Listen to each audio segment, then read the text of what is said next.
Bonjour les enfants, je suis très heureux de vous retrouver aujourd'hui pour le caté du dimanche. Nous sommes aujourd'hui le premier dimanche de l'Avent. Vous vous souvenez, la dernière fois que nous nous sommes retrouvés, nous avons ensemble parcouru toute l'année chrétienne, qu'on appelle aussi l'année liturgique.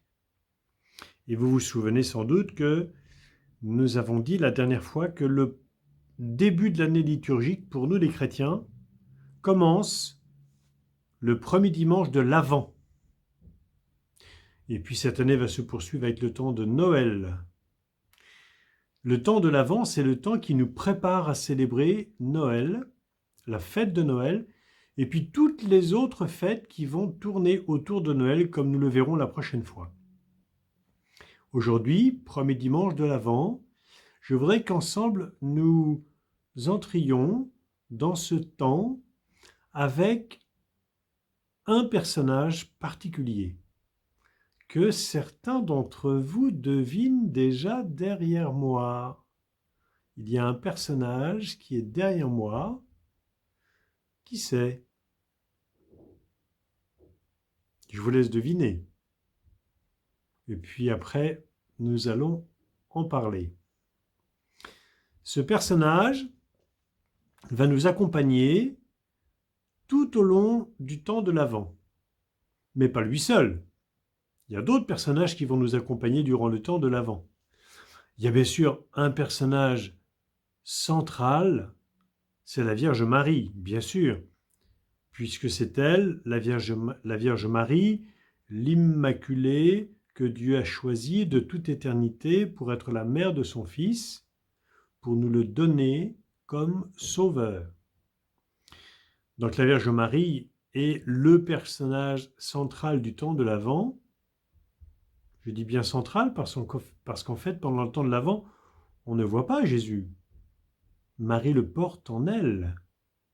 Marie est enceinte par l'action de l'Esprit Saint. Donc on va vivre le temps de l'Avent avec Marie. On va le vivre aussi avec un autre personnage qui s'appelle Saint Jean-Baptiste, Saint Jean le Baptiste, qui était un cousin de Jésus, le fils d'Élisabeth et de Zacharie. Pourquoi on va vivre ce temps de l'Avent avec Saint Jean-Baptiste? Parce que Saint Jean-Baptiste a préparé le chemin du Seigneur. C'est lui qui a annoncé sa venue en prêchant dans le désert pour préparer les hommes à accueillir le Messie. Mais aujourd'hui, c'est vers cet autre personnage qui est juste derrière moi que nous allons passer un moment. Ce personnage que je voudrais vous décrire, je vais vous le décrire à partir de ce que l'on sait dans l'Évangile. Qui est-il? Nous nous approchons donc de ce personnage pour le découvrir. D'abord, nous regardons son visage, et puis nous descendons pour regarder aussi ce qu'il tient dans la main. Il tient dans la main gauche une planche, et puis dans la main droite un outil de travail qui pourrait ressembler à un outil qu'on appelle un rabot pour raboter les planches. Ce personnage, vous l'avez deviné, c'est Saint Joseph. Saint Joseph, l'époux de la Vierge Marie, est celui que Dieu aussi a choisi de toute éternité pour être non seulement l'époux de la Vierge Marie, mais le gardien de la Sainte Famille. Parce que bien sûr que Saint Joseph n'est pas le papa de Jésus, mais il est tout de même celui que Dieu a choisi pour être l'époux de la Vierge Marie et celui qui aura la mission de donner son nom à l'enfant que Marie porte en elle. Je vais vous en parler dans un instant. C'est Joseph qui a donné à l'enfant que Marie porte en elle le nom de Jésus. Alors que nous dit-on de Saint Joseph dans l'Évangile? D'abord, la première chose, c'est que l'on ne nous rapporte aucune parole de Saint Joseph. L'Évangile ne nous dit rien sur ce que Saint Joseph a pu dire durant sa vie. Donc nous pouvons en conclure que Saint Joseph ne parle pas beaucoup et qu'il est très silencieux. Il est silencieux parce que, nous dit l'Évangile, Saint Joseph était un homme juste. Un homme juste, c'est-à-dire un homme qui est tout à fait ajusté à la volonté de Dieu. Et pour être tout à fait ajusté à la volonté de Dieu, Saint Joseph faisait le silence. Il faisait le silence pour écouter et pour regarder. Écouter et regarder. Saint Joseph écoute dans son cœur Dieu qui lui parle. Saint Joseph regarde le monde qui l'entoure et il s'émerveille, il rend grâce dans le silence de l'adoration, le silence de la prière silencieuse. Saint Joseph, l'époux de la Vierge Marie, est un homme de silence parce qu'il a besoin d'écouter, de regarder pour parfaitement accomplir ce que Dieu lui demande. Saint Joseph, il a aussi d'autres qualités. C'est un homme travailleur. Il est charpentier, il travaille de ses mains, un travail difficile, on dirait un travail laborieux. Saint Joseph, c'est un modèle pour nous parce que lorsqu'il fait quelque chose, il le fait pas à moitié. Il le fait jusqu'au bout. Il le fait jusqu'au bout et on peut donc dire que Saint Joseph, il est persévérant. Il persévère dans ce qu'il fait. Il travaille dur, mais il ne se relâche jamais. Pourquoi? Parce que ce qu'il fait, il le fait par amour pour Dieu et par amour pour tous ceux qui l'entourent, et en particulier par amour pour la Vierge Marie, son épouse, et par amour pour Jésus, que Dieu lui a confié pour l'aider à grandir dans son humanité. Saint Joseph est silencieux parce qu'il regarde et il écoute. Saint Joseph est laborieux, il travaille de ses mains et il est persévérant en allant jusqu'au bout de ce qu'il fait. Et puis Saint Joseph, il a aussi de très très grandes qualités de cœur. Il est en particulier très très très délicat. Délicat, qu'est-ce que ça veut dire? La délicatesse, c'est souvent la qualité de ceux et celles qui écoutent, qui regardent par amour pour ceux et celles qu'ils écoutent et qu'ils regardent. Saint Joseph est délicat. Délicat vis-à-vis de qui? Vis-à-vis, bien sûr, de la Vierge Marie, son épouse. Il est délicat aussi, bien sûr, vis-à-vis de Jésus, qu'il a la charge d'éduquer, de faire grandir dans son humanité.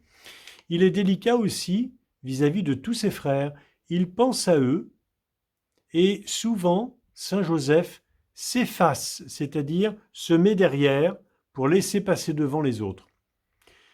Peut-être que vous avez déjà vu le petit film que l'on vous a conseillé de voir pour découvrir comment s'est passée la rencontre de Joseph et de Marie. Vous avez remarqué ce que dit Marie de Joseph? Elle sait que Joseph est un homme généreux, qui laisse toujours passer les autres avant lui. D'ailleurs, si vous avez été attentif, vous aurez remarqué que Joseph, il a découvert que la Vierge Marie était aussi une jeune fille exceptionnelle et qui pensait également toujours aux autres. Quand elle allait au puits chercher de l'eau avec ses compagnes, Saint Joseph a remarqué que la Vierge Marie prenait toujours, elle, le seau le plus lourd pour laisser aux autres le seau le plus léger. La délicatesse de Saint Joseph.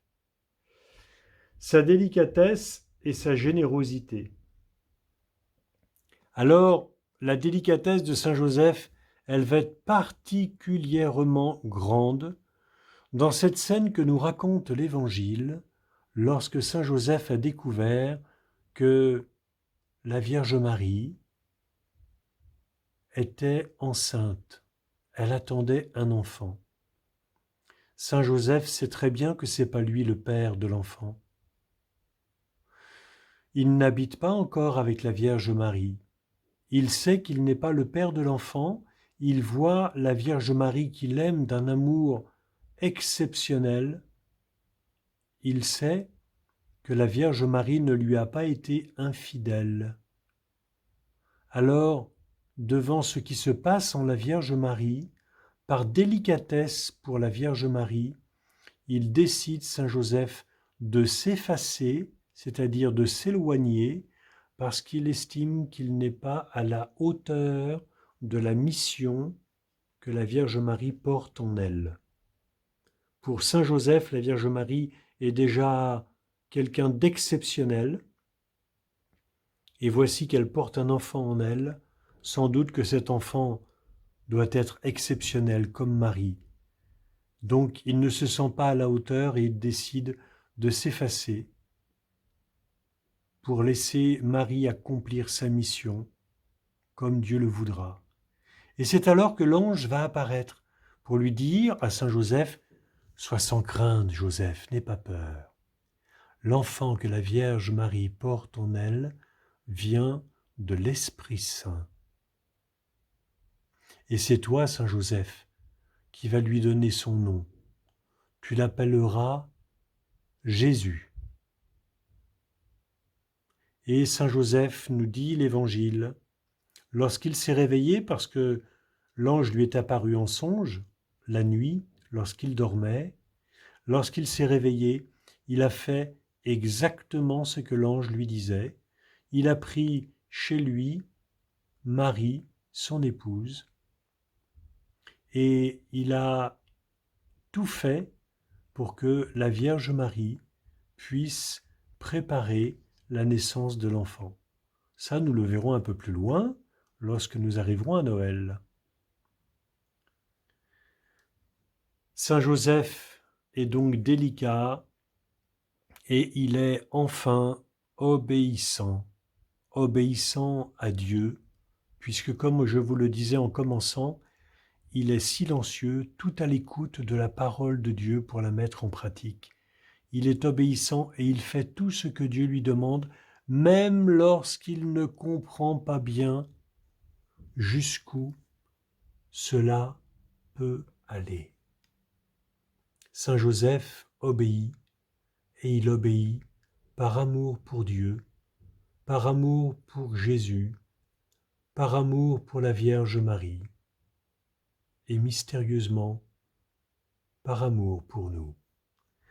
Alors les enfants, si vous le voulez bien ce jour, nous allons ensemble réciter une belle prière que vous pourrez, vous aussi, redire puisqu'elle vous a été envoyée par Marie-Paul. Jésus, tu viens chez chacun de nous.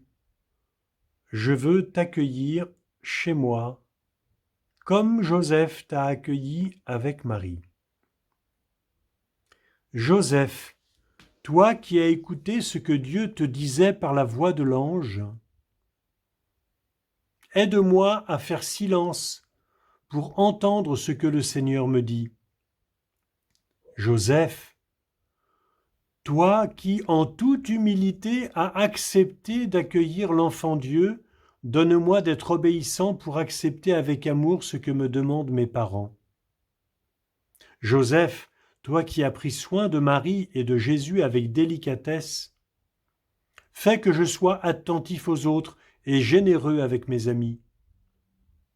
Joseph, toi qui as élevé Jésus en lui apprenant ton métier de charpentier, soutiens-moi dans mon travail à l'école et accorde-moi la persévérance dans l'effort. Joseph, toi qui as fait confiance à Dieu, apprends-moi à ne pas avoir peur et à remettre ma vie entre les mains de Dieu. Joseph, toi qui as protégé Marie, ton épouse, Jésus, ton fils, veille sur mon papa, sur ma maman et sur toute ma famille. Saint Joseph, priez pour nous. Les enfants, après cette séance de caté sur Saint Joseph, il me reste simplement à vous inviter à venir à l'église avec vos parents de 15h à 17h chaque dimanche de l'Avent, donc à partir d'aujourd'hui, 29 novembre, puis le 6 décembre, puis le 13 décembre, et enfin le 20 décembre, pour découvrir jusqu'où mène le chemin de lumière qui s'ouvre devant nous dès aujourd'hui. Jusqu'où nous mène ce chemin de lumière? Vous l'avez deviné, il nous mène bien sûr à Jésus, à la crèche. Donc nous aussi, nous allons suivre l'étoile pour aller jusqu'à la crèche où un cadeau nous attend. Et quel cadeau!